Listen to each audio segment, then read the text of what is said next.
BSKY card को नहीं जहा शुणुंटे सबु मिछ। बंद होईना ही बीएसकेवाई कार्ड। हॉस्पिटल ले मना कले सरकार को करंतु अभियोग।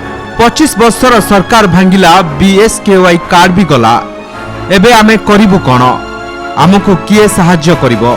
नवीन बाबू थिले आम कथा बुझी थांते। दर्शक बंधु आज एभली किछि चर्चा लोकंक मध्यरे देखिबाकु मिलिछि। ओडिशा रे बीजेडी सरकार हटिबा परे राज्य रे सबुठु लोकप्रिय योजना कुहा जाउतबा बीएसकेवाई कार्ड को नहीं लागी रहिछि द्वंद्व। प्रकृत रे बीएसकेवाई कार्ड लागू हेबो ना नाही?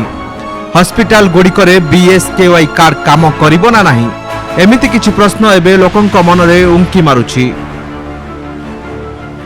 यारी भितरे अनेक हॉस्पिटल बीएसकेवाई योजना काम करुनथबा कही रोगी को फेराई देउथबा अभियोग आसिबा परे स्पष्टीकरण रखिछन्ति स्वास्थ्य विभाग। स्वास्थ्य सचिव शालिनी पंडित कहिछन्ति बीएसकेवाई योजना जारी रहिछि।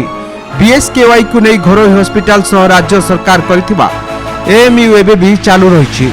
बीएसकेवाई कार्डधारी को स्वास्थ्य सेवा मिलुनथबा खबर गुजब बोली कहिछि स्वास्थ्य विभाग। राज्य में बीजेपी सरकार आसवा परे सामाजिक गणमाध्यम रे प्रचार हेउछि जे घरोई हॉस्पिटल ले बीएसकेवाई रो चिकित्सा अर्थ आउ पाइबे नाही लोके, तेणु सेमाने डाक्तरखाना रे रोगी को भर्ती करबा को अमंग हेउछन्ति। किंतु स्वास्थ्य विभाग एहाकु गुजब बोली कहिछि। सेपटे बीजेपी सभापति मनमोहन सामल मध्य निजर प्रतिक्रिया रखिछन्ति। आ कहिछन्ति आयुष्मान योजना न आसीबा जाय राज्य रे चालू रहिबो बीएसकेवाई योजना। तासह 1.5 कोटी ओडियानक पई मध्य एई योजना लागू हेबो। बीएसकेवाई रे सीमित सुविधा रही लोकों को आयुष्मान योजना रे अंतर्भुक्त करा जिवो। ओडिशावासी को 5 लाख टंकार मागणा चिकित्सार सुविधा भी मिलिबो। कार्ड तो बदल आयुष्मान हम ओडिशा आयुष्मान लागू करिवो। हमर 1.5 कोटी ओडिया लोक जे बाहर रहउचंती ताको भी कार्यकारी हम एठी कार्यकारी हम। लिमिटेड स्कोप अच्छी से कार्ड बीएसकेवाई रे सेटा बंद हो।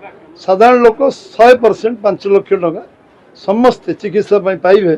तादरे कौन सी लिमिटेशन रही जमती से करदे आईसीयू रही पारनी अमुक रही पारनी।